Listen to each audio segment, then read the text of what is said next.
Les grands gagnants du loto parlent rarement. Xavier a longuement hésité avant de témoigner pour finalement accepter. Mais il a voulu que l'on transforme complètement son visage et que l'on modifie sa voix. Très peu de gens autour de lui savent qu'il a gagné, il y a 6 ans, 7 millions d'euros. Même son propre fils l'ignore. Xavier mène aujourd'hui une double vie. Il ment sur sa fortune pour se protéger des autres et protéger son fils de l'argent qui coule à flot. C'est donc arrivé le 14 février 2006, jour de la Saint-Valentin en plus. Oui, tout à fait. Je veux acheter un magazine. Ce magazine, il n'y en a plus, rupture de stock.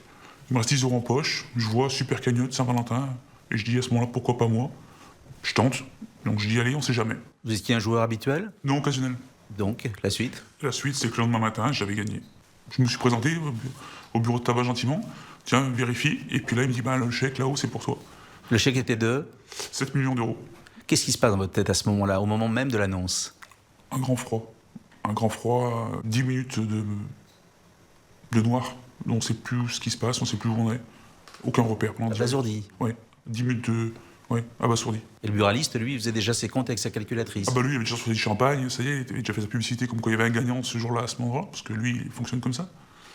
Et puis je suis resté après pendant une demi-heure entre les cigarettes et puis lui, en train de boire un coup de champagne, pour comprendre, pour ce qui se passe, quoi. Sonné. Ouais, sonné, abasourdi. La suite, vous rentrez chez vous.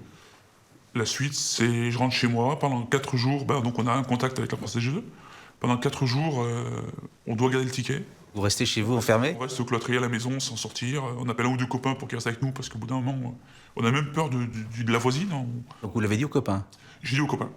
Vous l'avez dit à qui d'autre à ce moment-là? Mes parents, frères et sœurs, uniquement. Et pas votre fils? Non. Et puis un jour, évidemment, vous avez le chèque dans la poche. Oui, et là, une nouvelle vie commence. Ce qu'il faut dire, c'est qu'au moment même où vous recevez ce chèque, vous gagnez au loto, vous étiez en faillite. J'étais à 15 jours du dépôt de bilan, effectivement. Le 28 février, je devais rendre les clés de ma boutique, elle était saisie. Et j'imagine que le banquier a changé d'attitude du jour au lendemain, celui qui, la veille de... Celui de la veille qui nous dit ce que vous devez payer rapidement. Je vais le voir en lui disant que j'ai gagné au loto. Et là, il me dit c'est pas possible, je vais si. Donc je lui montre le chèque, le double, photocopie forcément, et en lui disant ce sera pas chez vous. Au revoir. Au moment où vous avez gagné, autour de vous, on ne s'est pas rendu compte que vous passiez d'un seul coup d'un petit appartement à une belle maison? Non, parce que j'ai menti. C'est le premier mensonge qu'on a fait, c'est celui-ci. C'est de dire que j'ai un promoteur qui avait acheté mon magasin pour en faire un immeuble et que j'avais touché le jackpot. Ça s'est passé comme ça en fait. Vous avez transformé votre faillite en... Tout à fait. Est-ce que c'est une prise de tête au début, cet argent qui tombe comme ça? C'est une angoisse permanente de savoir si on va faire des bons placements, s'il va nous en rester toute notre vie. On calcule tout de suite ce qu'on peut dépenser. Et voilà. Mais ça reste pendant un mois, un stress permanent au quotidien, de se lever en disant c'est vrai, j'ai mes sous, comment ça se passe? C'est un stress permanent pendant un mois. Oui. Donc vous allez changer de vie, c'est fait pour ça. Certains joueurs de loto ne changent pas de vie, c'est pas votre cas. Non. Vous allez même, on peut dire, flamber, dans un premier temps. Je vais vivre. Vivre. C'est-à-dire flamber, je vais vivre. 800 000 euros en un an. Comment on dépense 800 000 euros en un an? En se faisant plaisir, en écumant les palaces parisiens. Mais 800 000 euros, c'est beaucoup. C'est des suites à 10 000 euros. C'est un bain, du champagne, du caviar. Ça vaut combien, ça? Ça vaut à peu près 2 000 euros. Et est-ce qu'on dort mieux dans une suite à 15 000 euros? On ne dort pas dans une suite à 15 000 euros. On profite de la suite. Vous avez acheté quoi, par exemple, en voiture? Aston Martin. Voilà. Moto? Harley Davidson. Combien? 3. Les grands vins? J'adore ça. Des bouteilles à combien? Ça monte jusqu'à 1 200 euros, je crois, la bouteille. Et vous y alliez sans complexe? Non, oui, c'est ça. L'avantage d'être nouveau riche, entre parenthèses, si on peut dire ça, c'est que quand on va dans un magasin, on peut tout acheter. On regarde plus le prix. On regarde ce qui nous plaît, et c'est nos limites. À la carte, on prend la carte, on dit le plus cher, c'est forcément le meilleur. Et c'est vrai, ça? Non. On redescend après. On remet plus sur terre, en disant que c'est quand même exagéré les prix, c'est quand même... Voilà. Je crois que vous allez même vous déguiser en nouveau riche. Vous allez cacher vos tatouages. Oui, effectivement. On rentre dans les endroits où on n'était pas habitué, aux 5 étoiles, les palaces. Quand on voit les gens, ils sont habillés, le costard, la cravate. Nous, on essaie de faire pareil, mais on s'aperçoit vite que c'est pas notre truc. Donc on fait ça pendant les quelques premiers mois pour qu'on puisse nous ouvrir la porte. Puis quand on s'aperçoit finalement que vaut mieux rester commandé, on reste commandé. Vous vous êtes ennuyé avec les gens aussi riches que vous? Oui. Concrètement, on n'a pas les mêmes... voilà, on n'est pas sur le même monde. Donc aujourd'hui, vous avez arrêté les costards et vous montrez vos tatouages. Ouais. Et c'est je suis heureux. Donc pendant un certain temps, vous êtes presque à 100 000 euros par mois. Oui, Vous allez prendre, je crois, 4 kilos, à peu près.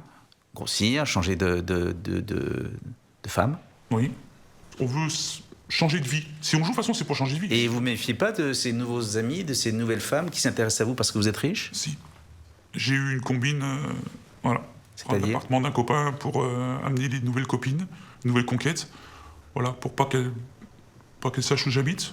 Voilà, tout simplement, pour pas que le regard soit faussé. Est-ce que ces 7 millions vous ont rendu heureux? Ou J'étais déjà heureux avant. L'argent ne fait pas le bonheur. L'argent, il contribue, on change de jouet, voilà. Avant, je roulais avec une moto sportive, maintenant, je roule avec une Harley qui vaut 5 fois le prix. Mais voilà, les jouets ont grandi. est-ce que lorsqu'on peut tout acheter comme ça, est-ce qu'on a encore faim? Est-ce qu'on a envie d'autre chose? Est-ce qu'à un moment on n'est pas comme un enfant gâté, saturé? Si, on est saturé. C'est bien pour ça qu'il faut retourner vite dans la vie active et se reposer les bonnes questions et redémarrer correctement. On n'a plus envie, on n'a plus de notion d'argent, on n'a plus envie de se lever le matin. Et c'est là où il faut vraiment percuter, il faut vraiment être bien entouré. Est-ce que vous avez pensé à donner un peu de cet argent à une œuvre caritative, par exemple? J'ai juste payé quelques crédits, des amis, des copains, de la famille. Je me suis également porté caution. Et lorsqu'un SDF tend la main dans la rue, Je lui donne plutôt mon pull que lui donner une pièce. Ce qu'il faut dire, c'est que vous êtes fils d'ouvrier. Oui. Et que pour votre père, ça n'a pas été simple du tout, cet argent qui arrivait comme ça, du Non, ciel. ça l'a même déboussolé. Même au jour d'aujourd'hui, encore avec le recul, 6 ans après, il commence encore à me dire, quand j'arrive avec une nouvelle voiture, il me dit, viens pas comme ça chez moi. Il a presque honte. Entre l'histoire de votre père qui a travaillé toute sa vie comme ouvrier et qui vous, avec 10 euros, vous a coûté votre billet. Oui. Est-ce que vous trouvez ça pas quelque part indécent et incohérent? Indécent, oui. Incohérent, je peux pas le dire, parce que si on joue, c'est pour gagner, c'est pour rêver, c'est pour changer de vie. Donc, ouais, indécent, oui, c'est clair. On s'habitue très vite à l'argent? Oui. Vous avez complètement oublié que vous avez été pauvre? Non. Ça restera. Non, ça restera. Faut pas oublier d'où on vient, ni d'où ce qu'on est. Non, ça restera. Donc ces 7 millions d'euros ont été placés, j'imagine. Oui, Vous rapportent de l'argent chaque mois. tout à fait. On peut savoir combien. Entre un peu moins de 10 000 euros. Vous avez placé où, sans indiscrétion? Oh, moitié. Ouais, 30% bourse et 70% immobilier. Et ce qu'il y a d'assez intéressant dans votre histoire, c'est qu'après avoir beaucoup flambé dans les premières années, vous avez décidé de vous calmer et de travailler. Vous travaillez, vous allez tous les matins au boulot. Oui. Ben ça, c'est pour garder les pieds sur terre, c'est pour avoir mon noyau dur, mes amis, pour me permettre de garder. Si vous êtes tout seul, être nouveau riche tout seul, vous allez craquer votre argent et vous allez rien faire, vous allez vous ennuyer. Et regarder des DVD toute la journée, c'est pas intéressant. Donc pour rester les pieds sur terre et avoir ce contact humain, c'est important d'aller travailler tous les matins. Vis-à-vis de nous et vis-à-vis de nos enfants. Donc vous travaillez, on peut dire dans quoi? Dans la restauration, on va dire. Dans la restauration. Et évidemment, vos clients, vos employés ne savent pas du tout que Non. vous êtes gagnant du Surtout loto. pas. Vous imaginez bien que je fermerai le restaurant. Et on a quand même envie de travailler lorsqu'on sait que même si on ne travaillait pas, tout irait bien. On a même plus envie de travailler parce qu'on va travailler avec le sourire en disant si ça marche pas aujourd'hui, c'est pas grave, j'ai pas besoin de ça pour vivre. Donc moi, ça m'arrive à 7h du matin d'éplucher les patates. Et le soir, vous allez dans un 4 étoiles ou... Et le soir, je vais manger au restaurant, oui. Ah, oui. C'est une double vie. C'est ça. Et c'est une réelle double vie. Votre fils ne le sait pas. Non. Votre fils a quel âge aujourd'hui? Il a 14 ans. Vous pensez lui dire quand? Quand il sera prêt à entendre... c'est pas un mensonge, c'est plutôt une protection. C'est plutôt pour lui permettre d'avancer dans la vie seul, de se construire. Et ensuite, je l'aiderai financièrement s'il veut monter une affaire, s'il veut faire quelque chose. Mais il m'en voudra pas. Qu'est-ce qui vous fait peur? L'insécurité et par rapport à ses études. Faut pas...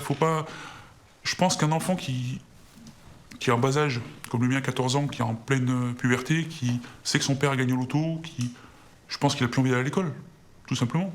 Je parle pas du côté raquette ou du côté problème qu'il peut avoir derrière, je parle plutôt du côté démotivation. Qu'est-ce qui est le plus dur dans votre histoire? C'est le mensonge? Oui. Oui. Le mensonge est dur. Ouais, le regard des gens est dur aussi. De ceux qui savent? Oui, les quelques personnes qui savent que j'ai gagné au loto, ils sont pas nombreux.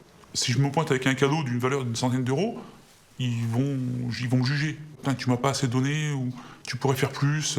Même si c'est ma famille proche, hein, ça n'a rien à voir. Au bout d'un moment, les gens pensent qu'on va forcément avoir beaucoup plus parce que voilà. Est-ce que vous diriez que le rapport à l'argent modifie complètement le rapport à l'autre? Oui, bien sûr. Dans la bande de copains qui savent, vous êtes tout le temps celui qui paye la tournée, qui paye à boire. On a un équilibre qui est intéressant, c'est-à-dire on a un rapport, une centaine d'euros pour moi égale 10 euros pour eux. Donc on a ce petit rapport, voilà. Vous jouez encore au loto? Je joue encore au loto. Et vous espérez encore gagner? Oui. Qu'est-ce que vous avez ressenti, par exemple, l'autre jour, lorsque quelqu'un a gagné 170 millions d'euros? J'étais jaloux. Sérieux? Non, sérieux.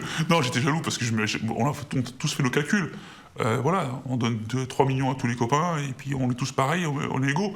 Aujourd'hui, c'est ça qui manque. Moi, aujourd'hui, je suis riche, mais je suis seul. Vous vous êtes rencontrés entre grands gagnants du loto Oui, régulièrement. et ils sont tous comme vous à flamber. Non, ils sont pas tous comme moi. Non, il y en a qui le vivent bien, il y en a qui le vivent mal. Il y en a qui ont gagné moins que moi, donc plus que moi. Il y en a qui ne dépensent rien, uniquement juste de la viande tous les jours pour manger, qui vont encore travailler aussi à l'usine. Il y a des gagnants qui ont gagné un petit peu moins que moi, mais ils vont travailler à l'usine tous les matins. Vous voyez la suite comment? Encore profiter. Encore profiter. Ah oui. Qu'est-ce que tous vous les voulez jours, encore j'en vous acheter que vous n'êtes pas acheté?